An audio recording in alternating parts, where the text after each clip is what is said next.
Hi.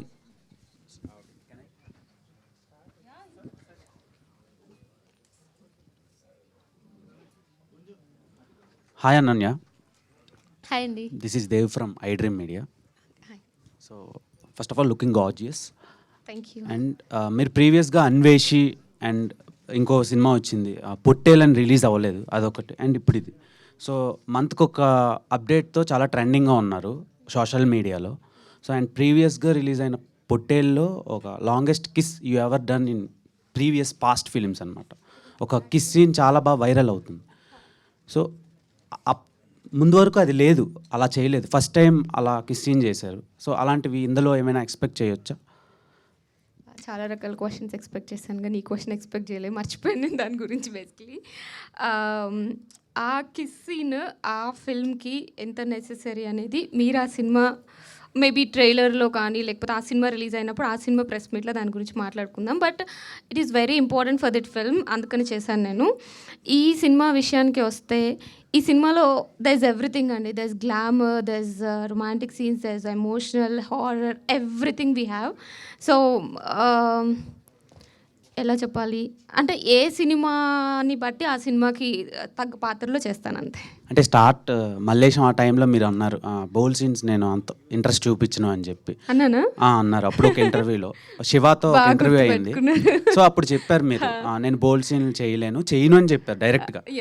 So ఇప్పుడు చూస్తే అది చూసి షాక్ అయ్యాను నేను. బేసిక్గా చాలామంది మీ ఫ్యాన్స్ కూడా అదేంట్రా అంటే రీసెంట్ టైమ్స్లో చాలా బాధపడ్డారు. సో దాని మీద మీ ఒపీనియన్ ఏంటి? బాధపడ్డారా? అయ్యో. ఓకే. యాక్చువల్లీ ఒక మనిషి ఎవాల్వ్ అవుతూ ఉంటాడండి ఎవ్రీ 6 monthsకి, ఎవ్రీ 1 yearకి. ఆ ఎవాల్వ్ అయ్యే ప్రాసెస్ లేకపోతే అక్కడే మన గ్రోత్ అనేది ఆగిపోతుంది.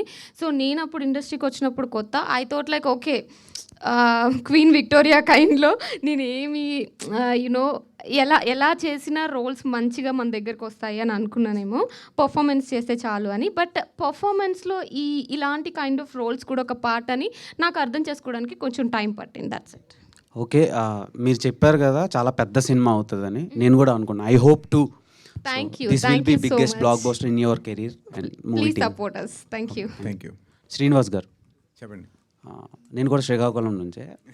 ఫస్ట్ ఆఫ్ ఆల్ క్వశ్చన్ ఏంటంటే మీరు ఇవన్నీ మంత్రశాస్త్రంలో ఉండేటివి చెప్తున్నారు కదా. అవునండి.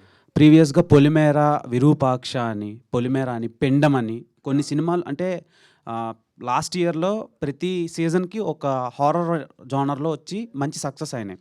అవునండి. సో ఇలాంటి సినిమాల వల్ల కొంచెం నెగిటివ్గా కూడా ఇంపాక్ట్ ఉంటుంది కదా ఆడియన్స్ మీద. ఒక సెట్ ఆఫ్ ఆడియన్స్ వరకే థియేటర్కి వచ్చి చూడగలరు. అవునండి. అందరూ రావడానికి కొంచెం ఇబ్బంది పడతారు. అండ్ టీవీలో సక్సెస్ఫుల్గా రన్ అవుతాయి ఇలాంటివి. సో దాని మీద ఒపీనియన్ ఏంటి? అండ్ ఈ స్క్రిప్ట్ని ఎంచుకోవడానికి రీజన్ ఏంటి? నేను రీజన్ చెప్పానండి. ఎందుకంటే I want to throw some light on మనదైన తంత్రశాస్త్రం మీద. సో అది ఇంట్రెస్టింగ్ ఉంటుంది యాక్చువల్గా. సో మన ఇంట్రెస్టింగ్ ఫ్యాక్ట్స్ ఇస్తూ ఇది నేను చెప్పినట్టు only tantric, it's not only about tantric secrets అండి. It has all the elements. Basically ఇది ఒక ఎమోషన్ స్టోరీ. దాంతోపాటు మంచి లవ్ ట్రాక్ ఉంటుంది, తర్వాత మదర్ సెంటిమెంట్ ఉంటుంది. So it's a culmination of all. అండర్లయింగ్గా మనకి ఈ తాంత్రిక్ థింగ్స్ వస్తాయండి. తాంత్రిక్ అన్నది ఒక ప్రెమైజ్ అంతే. It's about a girl when she faced with her survival challenge, how she faces it అన్నది స్టోరీ అనమాట. చెప్పండి. అనన్యాన్ని క్యాస్ట్ చేసుకోవడానికి రీజన్ ఏంటి?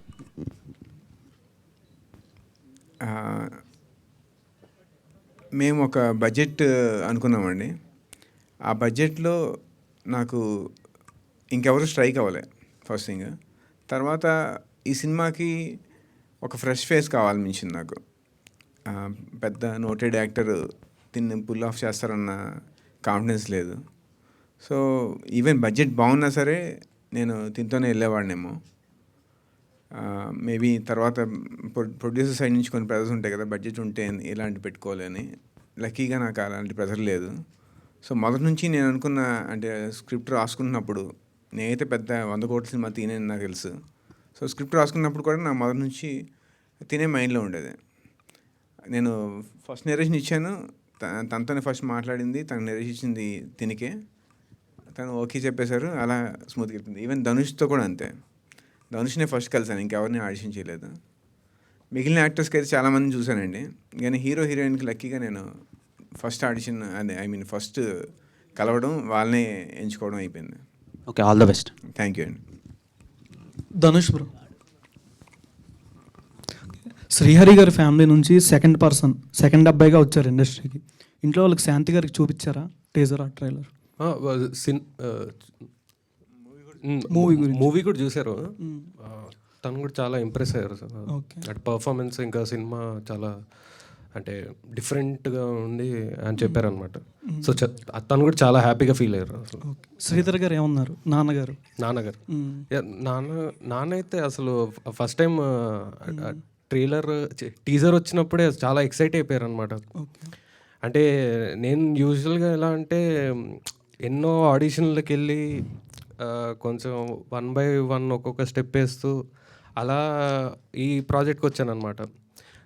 శ్రీనివాస్ సార్ కూడా తెలియదు ఫస్ట్లో. అసలు కలిసినప్పుడు మా పెద్దనాన్న ఎవరు, ఫ్యామిలీ బ్యాక్గ్రౌండ్, ఆయన అసలు షూట్ స్టార్ట్ అయిన ముందు రోజు ఎప్పుడో తెలిసినట్టుంది ఆయనకి, శ్రీనివాస్ సార్కి.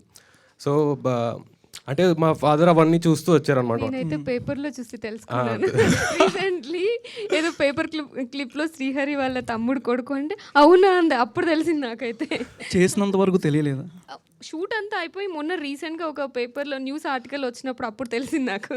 ఓకే, అసలు బయటకి అస్సలు చెప్పారు మరి ఫ్యామిలీ బ్యాక్గ్రౌండ్. సో అంటే మా ఫాదర్ అది చూస్తూ వచ్చారనమాట. నేను ఎలా స్టెప్స్ ఎలా వేస్తున్నాను అని చూస్తూ వచ్చి సో చాలా ప్రౌడ్గా ఫీల్ అయ్యారు. అసలు సినిమా చేశాడు వీడు, ఏదో అనుకున్నాను కానీ ఫైనల్గా చేశాడు అన్నట్టు హ్యాపీగా ఫీల్ అయ్యారు. అంటే మూవీ ప్రమోషన్కి ట్రైలర్ దానికి దేనికి ఫ్యామిలీ వాళ్ళని రావట్లేదు, ఫ్యామిలీ నుంచి ఎవరు రాలేదు కదా? ఇప్పుడు ఎవరిని పిల్లలేదు. ఓకే, అంటే సినిమా హిట్ అయిన తర్వాత అప్పుడు తప్పకుండా అందరూ వస్తారు. అప్పుడు ఈ మూవీ నిన్న ఏ సర్టిఫికేట్ అని ఇన్స్టాలో మీ మూవీ క్యాస్టింగ్ వల్లే చాలామంది స్టోరీలు పెడుతున్నారు. కొంతమంది చిన్నపిల్లలు ఏడుస్తూ చిన్నపిల్లలకి అదే మా చైల్డ్ ఆర్టిస్ట్ వికాస్ అని ఉన్నాడు ఒక ఆయన చాలా బాధపడ్డాడు అందరిలో.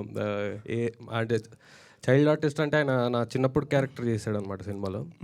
సో ఆయన చాలా బాధపడ్డాడు, నేను ఎప్పుడు చూస్తానన్న సినిమా, నేను ఎప్పుడు చూస్తానన్నా. నేను ఎప్పుడైనా తీసుకెళ్తాను తనని, నా గైడెన్స్తో తీసుకెళ్తాను. ఆయన ఒక్కడిని పంపలేను. ఈ టైప్ ఆఫ్ స్టోరీ చెప్పగానే ఫస్ట్ మీ ఎక్సైట్మెంట్ ఏంటి, అంటే ఎట్లా రియాక్ట్ అయ్యారు? నాకు ఫస్ట్ టైం శ్రీనివాస్ గారిని ఒక కెఫేలో కలిసాను అనమాట. రమ్మన్నారు. సో నేనేమో ఫుల్గా రెడీ అయిపోయి వెళ్ళాను, ఇంకా ఇంప్రెస్ చేసేయాలి ఏదో ఒకటి చేసి ఈయనని అని వెళ్ళంగానే నేను హాయ్ సార్ అని ఇట్లా షేక్ హ్యాండ్ ఇచ్చేటప్పుడు ఏంటయ్యో నువ్వు ఇంకా సన్నగా ఉన్నావు ఏంటి ఫోటోల కంటే అని అన్నాడు అనమాట. చూడంగా నన్ను పోయింది, ఇంకా సినిమా పోయిందిలే, ఇంకా ఆయన చాలా బ్యాడ్ ఇంప్రెషన్ వచ్చేసింది అనుకుంటే అప్పుడు స్టోరీ లైన్ చెప్పారనమాట. ఇట్లా అనుకుంటున్నాను, ఒక అమ్మాయి గురించి స్టోరీ అనగానే నాకు కొంచెం ఏదో డిఫరెంట్గా అనిపించింది అనమాట. ఏంటిది అసలు ఇప్పుడు దాకా ఇలాంటిది రాలేదు అనగానే నెక్స్ట్ సిట్టింగ్లో మొత్తం స్టోరీ చెప్పారు. నేను షాక్ అయిపోయాను, అమ్మో ఈయన చాలా ఇన్ఫర్మేషన్ ఉంది ఈయన దగ్గర, ఇది కనుక స్క్రీన్ మీద వస్తే అసలు మామూలుగా ఉండదు. అంటే చాలా ఆడియన్స్ కూడా చాలా ఇన్ఫర్మేషన్ కూడా వస్తుంది దీంతో, ఈ మూవీతో. సో ఐ వాజ్ అంటే ఫస్ట్ కొంచెం డౌట్ ఉండింది, శ్రీనివాస్ సార్ ఎలా పుల్ ఆఫ్ చేయగలుగుతారు ఇవన్నీ అని ఒక డౌట్ ఉండింది. బట్ ఆయన చేసి చూపించారు. అంటే నేను ఇంకా చాలా ఎక్సైటెడ్గా ఉన్నా అందరూ చూడాలని సినిమాని. అసలు నాకు చాలా చెప్పాలని ఉంది కానీ చెప్పలేకపోతుంది. Okay, advance congratulation. Thank you. Ananya garu, నిన్న రీసెంట్గా ప్రమోషనల్ వీడియో చేశారు కదా, అట్లా ఎక్స్పీరియన్స్ ఏమైనా జరిగిందా మీకు బయటనా? లేదండి, అసలు ఎప్పుడు జరగలేదు. నేను వినడమే కానీ ఎప్పుడు జరగలేదు. నేను కూడా అనుకున్నాను ఈ సినిమా షూట్ చేసినప్పుడు, because there are so many elements, అవన్నీ చూసినప్పుడు ఓకే మన చిన్నప్పుడు అమ్మమ్మ వాళ్ళ ఇంట్లో స్టోరీస్ చెప్తారు కదా, అలా చెప్పారు. నాకెప్పుడు ఏమి ఎక్స్పీరియన్స్ అవ్వలేదేంటి అని ఈగర్గా వెయిట్ చేస్తున్నా. ఓకే, షూటింగ్ టైంలో మీ మెమరబుల్ మూమెంట్ ఏంటి? Memorable moment actually to be frank చెప్పాలంటే నేను ఇలాంటి కైండ్ ఆఫ్ రోల్ కానీ ఇలాంటి కైండ్ ఆఫ్ స్క్రిప్ట్ కానీ ఎప్పుడు వినలే. అఫ్కోర్స్ నేను వచ్చి ఫ్యూ ఇయర్స్ అయింది, ఒక 4-5 years అవుతుంది, బట్ స్టిల్ నేను ఎప్పుడు వినలేదు, ఎప్పుడు ఇలాంటి కైండ్ ఆఫ్ రోల్ చేయలేదు. So everyday I feel like okay this my kind of role, అంటే నాకు పర్ఫామ్ చేయడానికి చాలా ఎక్కువ స్కోప్ ఉన్న role. So everyday is like dream come true kind of. Okay, all the best. Thank you. Ananya గారు, first of all congratulations అండి, Thank you trailer అండి. చాలా బాగుంది. థ్యాంక్ యూ. ఇది షూటింగ్ మొత్తం నైట్ షెడ్యూల్స్ చేశారని చెప్పారు కదా, మీరు ఒక రోజు భయపడ్డారంట, నిజమేనా? నేనా? ఒక షూట్కి వెళ్ళినప్పుడు భయపడ్డారని తెలిసింది. శ్రీనివాస్ గారు అందరూ ఆ భయంతోనే వెళ్ళామండి సెట్కి. ఏమవుతుందని భయంతో వెళ్ళాము. అంటే ముందు ఇది అబ్బాయిల horror కంటే movie కదా. అమ్మాయిలు ఎక్కువ నాకైతే reason అసలే నాకు కొంచెం ఏమైనా గుర్తు చేస్తే వస్తుందేమో. ఏ ఇన్సిడెంట్? క్లైమాక్సా? ఏమో. అసలు భయపడలేదు మీరు? లేదు లేదు అలా కాదు, కానీ శ్రీనివాస్ గారు ఇప్పుడు మీరు ట్రైలర్లో చూసారు కదా, బ్లడ్ వస్తుంది, కొన్ని నోట్లో పెట్టుకొని తీయాలి కదా, అలాంటి కైండ్ ఆఫ్ వాటికైతే నాకు ఒక కైండ్ ఆఫ్ ఇప్పుడు అది చెయ్యాలా అన్న ఫీలింగ్ వచ్చేది. అలాంటి ఫీలింగ్ అయితే చాలా రోజులు ఉండింది. అంటే ఎక్స్ప్లెయిన్ చేస్తున్నప్పుడు ఉంటుంది కదా, అనన్య గారు మీరు ఇలాంటి కైండ్ ఆఫ్ సీన్ ఒకటి చేయాలి అన్నప్పుడు అలాంటిది ఉంది, కానీ భయం అయితే ఎప్పుడు పడలేదు. ఐ థింక్ ఎప్పుడు ఒక కైండ్ ఆఫ్ ఎనర్జీ ఉండేది, బాగా చేయాలి, ఈ సినిమా ఎలాగైనా మంచి ప్లేస్కి వెళ్ళాలి అన్న ఫీలింగ్ ఉండేది, కానీ భయం ఎప్పుడు లేదు. ఓకే, మీ ఈ సినిమాలో మీకు బాగా ఛాలెంజింగ్ అనిపించిన సీన్ ఏంటండి? క్లైమాక్స్ అండి. క్లైమాక్స్ చాలా చాలా అంటే నేను రెగ్యులర్గా ఉండే కైండ్ ఆఫ్ ఎక్స్ప్రెషన్స్ కానీ లేకపోతే నా నా ఓన్ పర్సనాలిటీ కాకుండా ఆల్టుగెదర్ డిఫరెంట్ పర్సనాలిటీ చేయాల్సి వచ్చింది. సో అది చాలా ఛాలెంజింగ్ అనిపించింది నాకు. ఓకే అండి. విషయాలు డైరెక్టర్ గారు, మీరు ఇందాక స్పీచ్లోనే చాలా విషయాలు చెప్పారు, ఈ సినిమాలో ఇంకెన్ని విషయాలు చెప్పబోతున్నారు? అంటే ఇట్స్ నాట్ అబౌట్ ఈ విషయాల గురించే కాదండి సినిమా చాలా చందమామ కదా ఎలా చదువుతాము అలాగా చాలా హాయిగా నీట్గా ఉంటుంది. హర్రర్ ప్రెమిస్ ఉంటుంది, తాంత్రిక ప్రెమిస్ ఉంటుంది, దాంతోపాటు చిన్న చిన్న మనం ఎక్కడైనా చెప్పగలిగితే అక్కడ ఇలాంటి ఇన్ఫర్మేషన్ చెప్తూ వచ్చాం. అంటే మైథాలజీ టచ్ కూడా ఇచ్చారు కదా? అవునండి. అదే నేను మీకు మనకి తెలియకుండానే మన లైఫ్లో ఇవి భాగం అయిపోయాయండి. రామాయణ మహాభారత కాలం నుంచి తాంత్రిక విద్యలు ఇవన్నీ ఉన్నాయి. అదే నేను చెప్దాం అనుకున్నాను. అంటే ఇప్పుడు ఎంతో టెక్నాలజీ ఎంతో డెవలప్ అయింది, అసలు మంత్రాలు యంత్రాలు అనేది ఎవరు పట్టించుకోరు. ఇప్పుడు ఇలాంటి టైంలో ఇలాంటి సినిమా తీయాలని ఎందుకు అనిపించింది? అదే ఇట్స్ అవర్ సైన్స్. ఇప్పుడు టెక్నాలజీ డెవలప్ అయింది, ఇంకా జలుబుకి మనకు మాత్రం లేదు. జలుబు వస్తే 1 రోజులు జలుబుతో బేర్ చేయాల్సిందే. సైన్స్ అనేది ఏంటంటే ఉన్న ఫ్యాక్ట్స్నే చూపిస్తుంది, ఉన్న ఫ్యాక్ట్స్నే ఎక్స్ప్లోర్ చేస్తుంది. ఇంకా మనం చూడని విషయాలు చాలా ఉంటాయి కదా. కానీ మంత్రాలకు చింతకాయలు రాలవని సామెత కూడా ఉంటుంది కదా? అవునండి. అదేనండి, ఇప్పుడు జనాల్లో కొందరు మంత్రతంత్రాలు నమ్ముతారు, కొందరు నమ్మరు. నేను నా కొడుకు పుట్టేంత వరకు నేను నమ్మేవాడిని కాదు. తనకేమైనా చిన్న ఇబ్బంది వస్తే దిష్టి తీస్తే తగ్గిపోయేది. ఎప్పుడు ఫంక్షన్కి వెళ్తే అది చెప్పలేము, మన ఇంట్యూషన్ కొన్నిసార్లు నిజం అవ్వచ్చు. ట్రైలర్లో ఒక తెలుగు ముఖ్యమంత్రి కూడా తాంత్రిక శక్తిని చేశాడు, తాంత్రిక పూజలు చేశాడని చెప్పారు. ఎవరండి ఆ ముఖ్యమంత్రి? అది ఇప్పుడు చెప్పలేనండి. సినిమాలో ఉన్న చెప్పారా? సినిమాలో కూడా చెప్పట్లే. మరి ఆ ముఖ్యమంత్రి ఎవరో చెప్తే బాగుంటుంది. అది మీరు జర్నలిస్టులు కదండి, మీరు కనుక్కోవచ్చు. అది న్యూస్ ఆర్టికల్స్లో కూడా పడింది, ఇండియన్ ఎక్స్ప్రెస్లో పడింది. సో ఓకే అండి. Thank you. అనన్య గారు, ఈ స్క్రిప్ట్ మీ దగ్గరికి వచ్చినప్పుడు సంథింగ్ స్టోరీ చెప్పుంటారు కదా, ఏదైనా పర్టికులర్ పాయింట్ విన్నప్పుడు మీరు ఆ స్ట్రక్ అయ్యారా? అరే ఇట్లా కూడా బయట జరుగుతుందా, ఆ పాయింట్ చేస్తే ఏమనుకుంటారు ఆడియన్స్ అని అనుకున్నారు? చాలా పాయింట్స్ అండి. బేసికలీ ఎందుకు అంటే ఇది మన తెలుగు సినిమాలోనే ఎప్పుడు టచ్ చేయని సబ్జెక్ట్. మీరు ఇప్పటివరకు చూసుకుంటే మీరు రేపొద్దున స్క్రీన్ మీద చూసినప్పుడు కూడా ఈ కాంటెంట్ కానీ ఈ స్టోరీ లైన్ కానీ ఇప్పటివరకు చాలా అంటే మేబీ ఒక 5% ఆఫ్ ఇట్ ఏమైనా టచ్ చేశారేమో. మేము కూడా చాలా ఎక్కువ టచ్ చేయట్లేదు, బట్ ఒక 20% ఆఫ్ ఇట్ చాలా వరకు ఓకే ఇలా జరుగుతుందా, ఇలా నిజంగానే బయట ఉండేదా లేకపోతే ఉందా ఇప్పుడు అన్న డౌట్ చాలా పాయింట్స్లో వచ్చింది నాకు. ఒక మేబీ ఒక 5-6 మూమెంట్స్ ఉన్నాయి అట్లా నాకు సినిమాలో. సో మీకు ఫేవరెట్ హారర్ మూవీస్ ఉంటాయి కదా, మీరు చూసి ఉంటారు. మీ పాస్ట్ మూవీస్లో హారర్ మూవీస్ మీకు నచ్చిన మూవీస్లో ఏదైనా ఒక రెఫరెన్స్ తీసుకున్నారు మూవీ నుంచి, అట్లా యాక్ట్ చేయాలి, ఇట్లా నేను భయపడాలండి అట్లా? అలా ఏం తీసుకోలేదు. మేబీ భయపడటం నాకు ఇన్ జీన్స్ ఉందేమో, అలా అయితే ఏం తీసుకోలేదు. బట్ కొన్ని ఫిల్మ్స్ చూసానండి. ఇప్పుడు ఆర్జీవి సార్వి కొన్ని ఫిల్మ్స్ ఉంటాయి, అప్పట్లో అప్పట్లో మనం చాలా భయపడేవాళ్ళం. ఒకసారి థియేటర్కి వచ్చి ఒక్కళ్ళే కూర్చుంటే సంథింగ్ మనీ ఇస్తా అని చెప్పి చాలా ఉన్నాయి కదా, రాత్రి దెయ్యం అలాంటి కైండ్ ఆఫ్ ఫిల్మ్. సో అప్పుడు అవి చూశాను అలాంటివే, కానీ ప్రత్యేకంగా నా రోల్ గురించి అయితే ఎక్కువ చూడలేదు. అనన్య గారు హాయ్. Here hi. మీరు ఇందాక ఒక మాట అన్నారు, యాక్చువల్లీ ఎవ్రీ 6 monthsకి ఎవల్యూషన్ అవుతుంటుంది, చేంజ్ అవుతుంటుంది అని. సో మీరు ఇంతకుముందు వకీల్ సాబ్ చేశారు పవన్ కళ్యాణ్ గారితో. సో అప్పటికి ఇప్పటికీ ఏం చేంజ్ అయింది? What you have observed? A lot has changed అండి. అంటే అప్పుడు నాకు ఇండస్ట్రీ అంతా తెలియదు, ఐ వాజ్ వెరీ నైవ్. ఇప్పుడు మేబీ నాకు అర్థమైన దాంట్లో నా పాయింట్ ఆఫ్ వ్యూలో నేను చాలా విషయాలు తెలుసుకున్నాను. మేబీ స్క్రిప్ట్ అవ్వచ్చు, or else selection of you know content కానీ, డైరెక్టర్స్ కానీ. నేను అంటే మేబీ ఇప్పుడు నేను ఓన్లీ కొత్త వాళ్ళతో చేస్తున్నాను, సో నాకు స్క్రిప్ట్ అనేది చాలా ఇంపార్టెంట్. ఎలా చూస్ చేసుకోవాలి ప్రతి పాయింట్లోనూ. ఇప్పుడు ఇంతకుముందు నాకు అంత ఇన్వాల్వ్ అయ్యేంత ఛాన్స్ ఏమి ఉండేది కాదు, అండ్ ఆల్సో నాకు కూడా అంత నాలెడ్జ్ లేదు. బట్ ఇప్పుడు ఎవ్రీ పాయింట్లో పబ్లిసిటీ దగ్గర, ప్రీ ప్రొడక్షన్ దగ్గర నుంచి పోస్ట్ ప్రొడక్షన్ వరకు ఏం జరుగుతుంది అని తెలుసుకొని చాలా విషయాలు తెలుసుకుంటున్నాను. అండ్ మీరు కొన్ని రీల్స్ చూస్తే యాక్చువల్లీ మీరు కాశీ వెళ్ళినప్పుడు ఒక రీల్ కానీ, మొన్న వెయింగ్ బ్యాలెన్స్ మీద కూర్చున్నారు, అలాంటి చూసినప్పుడు చాలా మీ ఎక్స్ప్రెషన్సే చాలా బాగుంటాయి, అంటే చాలా న్యాచురల్గా అనిపిస్తాయి. మీరు అంటే ఇప్పటివరకు చాలా ఫిలిమ్స్ చేశారు, మీరు అనుకున్నట్టు ఫిలిమ్స్ వస్తున్నాయని అంటే అనిపిస్తుందా? లైక్ ఆఫ్టర్ వకీల్ సాబ్ పెద్ద పెద్ద ఫిలిమ్స్లో కానీ మిమ్మల్ని క్యాస్ట్ చేసుకోవడం, ఒక్కొక్కసారి వచ్చి కూడా చేయలేకపోవడం, ఇలాంటివి జరుగుతున్నాయని విన్నా. అది ఏంటి దాని రీజన్ ఏమన్నా? ఐ డోంట్ నో రీజన్, మీరే తెలుసుకొని చెప్పండి. బట్ నేను ఇండస్ట్రీకి వచ్చినప్పుడు నాకు ఎలా ఫీలింగ్ ఉండేదంటే, నేను కైండ్ ఆఫ్ ఇప్పుడు నజరియా ఉండేవాళ్ళు కదా అప్పట్లో, లైక్ నేను అలాంటి క్యూట్ రోల్స్ చిన్నపిల్లలాగా అలా కిడ్డిష్గా అలాంటివి ఎక్కువ వస్తాయి, ఎక్కువ చేస్తాను అన్న ఫీలింగ్లో ఉండేదాన్ని.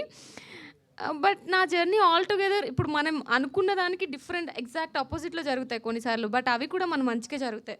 అంటే నేను అంత పర్ఫార్మెన్స్ ఫుల్ ఆఫ్ చేయగలను మల్లేశం చేసేంత వరకు నాకే తెలియదు. అంటే బాగా గ్రేట్ చేశాను అని నేను చెప్పట్లేదు, but at least it is different from my natural character కదా, సో అట్లాంటివి చేయగలనని నాకే తెలియదు. సో మేబీ ఫ్యూచర్లో అలాంటివే ఇంకో కొన్ని సర్ప్రైజ్ ఎలిమెంట్స్ ఉండొచ్చు నా కెరియర్లో, తెలియదు కదా. So congratulations and all the best. And Thank you, hero thank గారు, యా మీరు అంటే ఇప్పుడు చెప్పారు కదా ఇలా శ్రీహరి గారు రిలేటివ్ అని చెప్పి అని, అంటే ఒక్కొక్కసారి ఇది చెప్పుకోవడం యూజ్ అవుతుందని అనుకుంటున్నారా, లేదా చెప్పకుండా ఇలా కెరీర్ పరంగా ఇంప్రూవ్ అవుతుంది అని అనుకుంటున్నారా? అంటే మీరు చేసే క్యారెక్టర్స్ వల్లే it will be go on అని అనుకుంటున్నారా? లైక్ చెప్పడం వల్ల ఏంటి యూస్, చెప్పకపోవడం వల్ల ఏంటి యూస్ అని? అంటే నేను గట్టిగా నమ్మేది ఏంటంటే, ఒక యాక్టర్కి ఆ టాలెంట్ ఉందని ఆ యాక్టరే నమ్మితే తను ఏం చెప్పకపోయినా తన వే ఫైండ్ చేసుకొని వెళ్ళిపోతాడు అని గట్టిగా నమ్ముతాను. సో నేను ఆ వేలోనే వెళ్తున్నాను. అంటే ఏదో పెద్దనాన్నని డిస్రెస్పెక్ట్ చేద్దామని అలా ఏం కాదు. నాకు నా పర్సనల్ ఫీలింగ్ ఏంటంటే, ఆయన పేరు వాడుకొని వెళ్తే అదొక విధంగా డిస్రెస్పెక్ట్ చేస్తున్నట్టు ఉంటుంది. అంటే నేను ఇప్పుడు ఈ సినిమా చేయగలిగాను, ఇప్పుడు ఇంకొక సినిమా చేస్తున్నాను దీని తర్వాత. సో ఇవన్నీ ఆయన పైన నుంచి చూస్తున్నారు, చాలా హ్యాపీగా ఫీల్ అవుతున్నారు, అదే నేను నమ్ముతున్నాను. మీకు మగధీరాలో శ్రీహరి గారి డైలాగ్ గుర్తుందా? ఇప్పుడు చెప్పాలి, అదే గుర్తుందా? భైరవ మళ్ళీ పుట్టాడు అంటారు కదా. సో ఈ మూవీ తర్వాత ఒక మంచి యాక్టర్ పుట్టాడురా అని అనాలి. Yeah, congrats. Thank you. Dhanush గారు, అనంత్ ఈ మూవీ మీకు ఫస్ట్ డెబ్యూ మూవీ కదండి. యా. సో ఇందాక మీరు చెప్పినప్పుడు డైరెక్టర్ గారు మీకు స్టోరీ చెప్పినప్పుడు మెయిన్ లీడ్ అనుకున్నాను, కానీ నాకు మెయిన్ క్యారెక్టర్ హీరోయిన్ అన్నారు. సో అప్పుడు ఏమైనా వెనకాల వద్దనుకున్నారా, లేకపోతే కంటిన్యూ అంటే క్యారెక్టర్గా వెళ్దాం అనుకున్నారా, లేదా హీరో మెయిన్ లీడ్ అయితేనే చేద్దామని ఫిక్స్ అయ్యారా? అలా ఏం లేదు. అంటే నేను మెయిన్ క్యారెక్టర్స్ని చూస్తానండి. అంటే ఇప్పుడు తిన క్యారెక్టర్ కూడా ఒక మంచి, ఎలా చెప్పాలంటే, actually both hero and heroine both are equally important అండి. లైక్ హీరోయిన్ అంటే స్టోరీ తనది, కానీ he is also equally important. Yeah. అంటే ఇప్పుడు తిన క్యారెక్టర్ కూడా చూసుకుంటే ఒక సపోర్ట్ లాగా ఉంటాను అనమాట. నేను తినే హీరో సినిమాలో చెప్పాలంటే, లైక్ నేను సపోర్ట్ లాగా ఉంటాను. దానికి మించి ఏం కావాలి, ఇంకా సపోర్ట్ లాగా కనబడుతున్నాను కదా. నేను కొంచెం యాడ్ చేద్దాం అనుకుంటున్నానండి. ఇక్కడ మన సినిమాలో ఒక 5-6 క్యారెక్టర్స్ ఉన్నాయండి, చాలా బలమైనవి, అన్నీ ఇంపార్టెంట్. వితౌట్ ఆ క్యారెక్టర్స్ ఈ సినిమాని చూడలేం. నాకు పర్సనల్గా అంటే సినిమాలో ఒక 7-8 క్యారెక్టర్స్ మంచిగా ఉంటే ఆ సినిమా మంచి సినిమా అవుతుందని నా ఫీలింగ్. సాధారణంగా హీరో హీరోయిన్ కోసమే రాస్తారు ఎక్కువ, కానీ మనలో ఈ సినిమాలో ఆ డెప్త్ ఉందండి. ధనుష్ ఈక్వల్లీ ఇంపార్టెంట్ క్యారెక్టర్ అండి. ఓకే, డైరెక్టర్ గారు, ప్రొడ్యూసర్ గారు చెప్పండి. ఫస్ట్ ఆఫ్ ఆల్ ప్రొడ్యూస్ చేయడమే ఒక కరేజ్ ఉండాలి. అలాంటిది ఇలాంటి తంత్ర లాంటి సినిమాలు తీయడానికి కొంచెం ఇబ్బందిగా ఉంటుంది. అంటే డెబ్యూ ప్రాజెక్ట్ అనుకుంటున్నా. డెబ్యూ కాదు, నేను చేశాను చాలా ఫిలిమ్స్. ఓకే. సో ఇప్పుడు యాక్చువల్లీ ప్రొడ్యూసర్స్ నా ఫ్రెండ్స్ ఉన్నారు, నరేష్ గారు అండ్ రవి గారు. సో నేను కో ప్రొడ్యూసింగ్ చేస్తూ ఎడ్యుకేషన్ చేశాను. సో మనకి ఏంటంటే ఒక ప్రొడ్యూసర్కి ఏంటంటే కథ నచ్చాలండి. కథ నచ్చిన తర్వాత మనం ఛాలెంజింగ్గా తీసుకోవడానికి ప్రొడ్యూసర్ ఇప్పుడు ముందుకు వస్తారు. ఎందుకంటే వేరే బిజినెస్లు కాదు కదా, ప్రొడక్షన్ హౌస్ ఇది. అవును. చంద్రముఖి తర్వాతలా రజనీకాంత్ గారు చాలా టెంపుల్స్కి, హిమాలయస్కి వెళ్ళారు. అంటే కొన్ని స్పిరిచువల్గా కొంచెం స్ట్రాంగ్ ఉండాలండి, పాజిటివ్ వైబ్స్ కోసం. అవునండి. సో ఈ సినిమా అయిన తర్వాత కూడా మీరు వెళ్ళారంట, నిజమేనా? టెంపుల్స్కి అట్లా వెళ్ళదండి. యాక్చువల్గా ఇది టెంపుల్స్ తాంత్రికత్వం కదా, వెళ్తే సమాధులకో శ్మశానాలకో వెళ్ళాలి. సో వాటికి అంత డేర్ లేదు మాకు, కాబట్టి లైవ్లీ చూసాం మేము. రోజు శ్మశానాల్లో కూడా షూట్ చేసాం కాబట్టి ఆ ఎక్స్పీరియన్స్ బాగుంది. ఓకే. అంటే ఇప్పుడు కాస్టింగ్, పాపులర్ కాస్టింగ్ లేకపోతే థియేటర్కి వెళ్ళి ఆడియన్స్ చూడటం లేదు మూవీస్, అక్కడ ఎవరున్నా సరే. సో ఈ సినిమాని ఆడియన్స్ ఎంతవరకు యాక్సెప్ట్ చేస్తారు అనుకుంటున్నారు మీరు? అంటే బేసికల్గా పాపులర్ ఆర్టిస్ట్ అని కాదండి. ఇప్పుడు సలోని గారు అనేవారు చాలా పాపులర్ ఆర్టిస్ట్. ఆవిడ అనన్య గారు ఉన్నారు, ఆవిడ క్యారెక్టర్కి ఆవిడే యాక్టరు, ఇంకొకరు కాదు, ఊహించుకోలేం. ఎందుకంటే డైరెక్ట్ గారు చూస్ చేసే విధానం కూడా చూసుకుంటారు, పర్టికులర్ ఫీచర్స్ ఏ ఉన్నాయి. ఆ క్యారెక్టర్కి ఇంకొకరు తీసుకొచ్చినా సరే రిజెక్ట్ చేసేవారు. ఎందుకంటే మేము అప్రోచ్ అయిన తర్వాత చూసి ఎందుకు తీసుకుంటున్నారంటే ఒక రీజన్ చెప్తారు ఆయన. ఎక్స్ప్లెనేషన్లో మాకు నచ్చింది ధనుష్ గారిని తీసుకోవడం, అనన్య గారిని తీసుకోవడంలో. అట్లనే సలోని గారు ఉన్నారు, టెంపర్ వంశీ గారు ఉన్నారు, మనోజ్ ముత్యం గారు ఉన్నారు. అట్లా ప్రతి ఆర్టిస్ట్, మీసా లక్ష్మణ్ గారు ఉన్నారు. ఒక కథకి పాత్రలకి ఎవరు సరిపోతారో అట్లాంటి వాళ్ళు ఆయన తీసుకునేటప్పుడు మేము సపోర్ట్ చేయాలి. బేసికల్గా మేము అబ్జర్వ్ చేసి సపోర్ట్ చేస్తాం అంతే. ప్రొడక్షన్ క్వాలిటీ వైజ్ ఏంటంటే ఆయన అడిగిన వరకు ఎక్విప్మెంట్ ఇవ్వాలి, క్వాలిటీగా తీసామని మేము అనుకుంటున్నాం. రేపొద్దున మీరు ట్రైలర్లో చూశారు, ఆ పెర్ఫార్మెన్స్ని బట్టే చూస్ చేసుకున్న క్యారెక్టర్లు అండి ఇవి. అంతేగాని మనం కథ బాగుంది, కథలో పాత్రలు బాగున్నాయి, అందరు బాగా చేశారు, టెక్నికల్ టీం కూడా బాగా చేసింది, విజువలైజేషన్ బాగుంది. సో మా ప్రయత్నం అయితే బాగా చేసామని ముందుకు వస్తున్నాం. 15th మేమంతా మీరు ప్రమోట్ చేస్తారని ఇంకా ఆశిస్తున్నాం. ఓకే, ఆల్ ద బెస్ట్ అండి. Thank you so much. ఇంకోటి అనన్య పెద్ద గారు- cast ఉంటేనే హిట్ అవుతుంది సినిమా. మనకి మసూద హిట్ అయింది, పొలిమేర అదే hit ఇందాక అయింది. డైరెక్టర్ గారిని ఒక క్వశ్చన్ అడిగారు మీరు. అంటే చాలా రోజులు అవుతుందండి సార్, మీరు అడిగారు చాలా రోజులు అవుతుంది, ఇవన్నీ పాత పడిపోయాయి కదా, ఇప్పుడు ఎవరు చూస్తారంటే ఒక మసూద వచ్చింది, ఒక తర్వాత ఏమో విరూపాక్ష వచ్చింది, తర్వాత ఏమో పొలిమేర వచ్చింది. అంటే ప్రతి నెలకు వచ్చేటప్పుడు ఎక్కడ మనం సంవత్సరాలు గుర్తు వస్తున్నాం, ప్రతి నెలకు వస్తుంది సినిమా. ఆ త్రోవలో మేము వస్తున్నామండి. ఓకే. అనన్య గారు కోపడొద్దు, ఒక క్వశ్చనే ఉంది. నేను ఎందుకు కోపడతా అండి, నేనే మిమ్మల్ని అందరూ ఒక క్వశ్చన్ అడుగుదాం అనుకున్నాను దీని తర్వాత. సో ఒక యాక్టర్గా మీరు చాలా వెర్సటైల్ రోల్స్ చేస్తున్నారు, ఐ అగ్రీడ్. కానీ ఛాన్స్ లేక అలాంటి రోల్స్ ఒప్పుకుంటున్నారా, లేదంటే ఆ క్యారెక్టర్ నచ్చి మీరు యాక్సెప్ట్ చేస్తున్నారా? ఇప్పుడు ప్రీవియస్గా కిస్సీన్ అని అన్నాను కదా, అలా. బేసికలీ ఛాన్సులు లేకనో లేకపోతే అంటే స్టార్టింగ్ నుండి చెప్తానండి. నేను మేబీ ఆఫ్టర్ వకీల్ సాబ్ నేను కూడా గ్లామరస్ రోల్స్ చేద్దాము అన్నట్లే కొంచెం గ్యాప్ తీసుకున్నాను. బట్ దాని తర్వాత నాకు అర్థమైంది ఏంటి అంటే హీరోయిన్స్ ఆర్ ఈజీలీ రిప్లేసబుల్ అండి. If you take few heroines recent టైమ్స్లో వచ్చిన వాళ్ళు కొన్ని హిట్స్ లేకపోతే ఈజీగా రీప్లేస్ చేస్తున్నారు, వాళ్ళు కనిపించట్లేదు. సో నాకేమనిపించిందంటే నాకు ఒక మార్కెట్ క్రియేట్ చేసుకోవాలి అనిపించింది. ఆ మార్కెట్ క్రియేట్ చేసుకోవడానికి ఉన్న ఒకే ఒక వే మంచి ఫిల్మ్స్ తీసి, ఓకే ఈ అమ్మాయి అనన్య ఫిల్మ్ చేస్తుంది అంటే they is something in that film అని చెప్పి నన్ను నేను ప్రూవ్ చేసుకోవాలి అని అనుకున్న ప్రాసెస్లో చేస్తున్న ఫిల్మ్స్ అండి ఇవన్నీ. అలాగని చెప్పి గ్లామరస్ రోల్స్ చెయ్యరా అనన్య గారు అంటే చేస్తాను, but I will take some time. Maybe నాకు ఒక మార్కెట్ క్రియేట్ అయిపోయిన తర్వాత అప్పుడు మేబీ ట్రై చేస్తాను. That's the thing. Okay, thank you. Me question. నా క్వశ్చనా, మీ అందరికీ ట్రైలర్ ఎలా అనిపించింది ఆనెస్ట్గా చెప్పండి. ఎవరెవరి చేతిలో మైక్లు ఉన్నాయో వాళ్ళు ఫస్ట్ మాట్లాడాలి. వాళ్ళు మీరే, ఆబ్వియస్గా మీ చేతిలోనే మైక్ ఉంది, ఆనెస్ట్గా చెప్పండి. నేను problem కొంచెం లేదు, చెప్పండి. ఒక 2 సీన్ల దగ్గర కొంచెం భయపడ్డాను. హా, ఇంకా మీ నుంచి పొట్టేల తర్వాత ఇంకొంచెం హాట్నెస్ని మేము ఎక్స్పెక్ట్ చేసాం, అది కనిపించలేదు. ఓ కనిపించలేదా? కనిపించలేదు, సినిమాలో ఉంటుందేమోనని చిన్న హోప్. ఓకే. అండ్ సలోని గారిని చూసి షాక్ అయ్యాం. Okay, That's it. Super and super. Background score బాగుంది. ఓకే ఓకే, ఓవరాల్గా ట్రైలర్ చాలా నచ్చింది అంటున్నారు. అంటే మీ అంత నచ్చలేదు కానీ నచ్చింది. Thank you. అండ్ అనన్య గారు, హాయ్ అండి. ట్రైలర్ ఎలా ఉందని అడిగారు కదా, Yeah. మార్చి 15 సినిమా చూసేంత బాగుందని చెప్పాలని ఉంది. చెప్పాలని ఉందేంటి? అది చెప్పాలి. చెప్పేసా కదండి. ఓకే, చాలా బాగుందండి. మార్చ్ 15న నాతో పాటు నాకు తెలిసిన ఒక 1000 మెంబర్స్ని సినిమాకి తీసుకెళ్ళేంత బాగుందని చెప్పండి. హ్యాపీ ఫీల్ అవుతాను. మిమ్మల్ని గుర్తుపెట్టుకుంటాను. ఓకే, థ్యాంక్ యూ అండి. సాయి చరణ్ గుర్తుపెట్టుకోండి. Yeah. Okay, first of all అండి, మిమ్మల్ని వకీల్ సాబ్ సినిమాలో చూశాను. అంటే మీ క్యారెక్టర్ నాకు చాలా బాగా నచ్చింది. బట్ హర్రర్ ఫిలిమ్స్కి వచ్చేసరికి చాలా ఎక్స్ప్రెషన్స్, చాలా యాక్టింగ్ కావాలి. బట్ మీరు ఎలాంటి హార్డ్ వర్క్ చేశారు ఈ ఫిలింకి? Good question. ఆన్సర్ లేనప్పుడు గుడ్ క్వశ్చన్ అంటారు ఫస్ట్.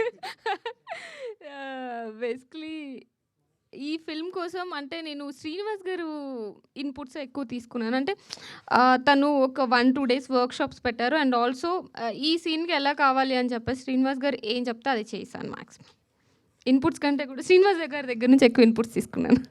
కొంచెం క్లైమాక్స్కి కొంచెం వర్క్ చేసామండి. 1-2 డేస్ రిహార్సల్స్ అవి చేసాం. అంతేనండి. అండ్ హీరో గారు సార్, ఫస్ట్ డెబ్యూ మూవీ ఇది మీకు, కానీ నేను హీరో అదే మెయిన్ లీడ్ హీరోయిన్ గారు అంటున్నారు. బట్ మీకు ఎందుకు ఇంత ధైర్యం, ఎందుకు ఈ సినిమా మీద ధైర్యం అంటే మెయిన్ స్టోరీ విన్నాక నాకు విపరీతంగా నచ్చేసిందండి. అంటే ఎలా నేను ముందు కూడా చెప్పాను, అసలు ఇలాంటి స్టోరీ ఎక్కువ రీచ్ అవ్వాల్సిన స్టోరీ అనమాట. సో నేను ఈ సినిమాలో పనిచేస్తే తప్పకుండా నేను ప్రౌడ్గా ఫీల్ అవుతాను. ఈయన చూపించిన ఆ విజన్ కానివ్వండి, అది ఒక లార్జ్ గ్రూప్ ఆఫ్ ఆడియన్స్కి వెళ్తే అది తప్పకుండా నేను ప్రౌడ్గా ఫీల్ అయ్యే విషయం అని ఫీల్ అయ్యి నేను ఒప్పుకున్నాను సినిమాని. సో నాకు మెయిన్ స్టోరీ నచ్చి ఆ క్యారెక్టర్ కూడా నచ్చింది నాకు.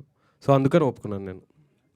అండ్ డైరెక్టర్ గారు, పిల్ల బచ్చాలు మా సినిమాకు రావద్దండి అని అయితే పోస్టర్ పెట్టారు. అవునండి. బట్ చాలా వరకు నా చిన్నప్పుడు అయితే నేను హర్రర్ మూవీస్ ఎక్కువ చూశాను. బట్ ఎందుకు సార్ అలా పెట్టారు? అంటే అంత భయం ఉంటుందా మీ తంత్రాలో? అంత భయం ఉందండి. ఏ సర్టిఫికేట్ వచ్చింది, దాన్ని ఎలా ప్రమోట్ చేయాలని అనుకున్నాం. సో ఇది ఒక పాజిటివ్ వే, ఒక నెగిటివ్ వే కూడా ఉంటుంది కదా అని చెప్పి ఇలా వెళ్ళామండి. చిన్న ప్రమోషన్ స్ట్రాటజీ. అంత భయంకరంగా ఉండదండి, అంత ప్రీచీగా ఉండదు, మంచి స్టోరీ. దాంతోపాటు అండర్లయింగ్గా ఈ ఎలిమెంట్స్ ఉంటాయి అంతే. Thank you. డైరెక్టర్ గారు, చెప్పండి. ఇందాక మీరు అన్నారు అంటే ఇందులో ఏం కావాలో అన్నీ, అంటే దిల్రాజ్ గారిని కొంచెం ఇంప్రెట్ చేశారు. ఎందుకు హైప్ అవ్వడానిక? అనన్య గారి కోసం అండి. ఎందుకని? అంటే తెలుగులో మన టాలెంట్స్ చాలా మంచి టాలెంట్ ఉన్న యాక్టర్స్ ఉన్నారు, యాక్ట్రెసెస్ ఉన్నారు. సో వాళ్ళ కోసం చెప్తూ నేను ఇలా చెప్పాను. దిల్రాజ్ గారి గురించి కాదు, దిల్రాజ్ గారి మాటల్లో చెప్పాను. అదే ఆ మాటలో చెప్పారు. కొంచెం యూట్యూబ్స్లో ఉన్న దాంట్లో తమ్నైల్స్ కోసం మేబీ అయ్యిండి వచ్చండి. నేను ఒక లైట్ టోన్లో చెప్పాను అంతే. ఓకే. అనన్య గారు, కావాలంటే యూట్యూబ్లో తమ్నైల్స్ వేసుకోవచ్చు. వాళ్ళు వేసుకుంటారు. అనన్య గారు, ఇందాక మీరు కూడా ఒక మాట అన్నారు, వకీల్ సాబ్ తర్వాత మూవీస్ తర్వాత తంత్ర అనన్య అవ్వాలని ఉంది. వకీల్ సాబ్ తంత్ర కన్నా బెస్టా? కంపేర్ చేయలేము, ఆబ్వియస్గా 100% కంపేర్ చేయలేము. బికాస్ 2 డిఫరెంట్ జానర్స్ ఉన్నాయి, 2 కంప్లీట్లీ డిఫరెంట్. అండ్ ఆల్సో దాంట్లో పవన్ సార్ ఉన్నారు. సో ఇది completely different kind of script. But నాకు ఆఫ్టర్ వకీల్ సాబ్ నాకు చాలా మంచి పేరు తీసుకొస్తుందని నాకు చాలా నమ్మకం ఉంది. అందుకని చెప్పాను, క్యారెక్టర్ వైజ్గా అనుకోవచ్చు, స్టోరీ వైజ్గా అనుకోవచ్చు, టేకింగ్ ఎవ్రీథింగ్. మొన్ననే రీసెంట్గా ఫిల్మ్ చూసాము. ఫిల్మ్ చూసిన తర్వాత నాకు చాలా హోప్ వచ్చింది, ఓకే ఈ ఫిల్మ్ నా కెరియర్లో చాలా మంచి ఫిల్మ్ అవుతుంది అని చెప్పి. అందుకని అన్నాను. థ్యాంక్ యూ అండి, thank you so much. Thank you Ananya గారు, థ్యాంక్ యూ ధనుష్ గారు, థ్యాంక్ యూ శ్రీనివాస్ గారు, థ్యాంక్ యూ తేజ గారు.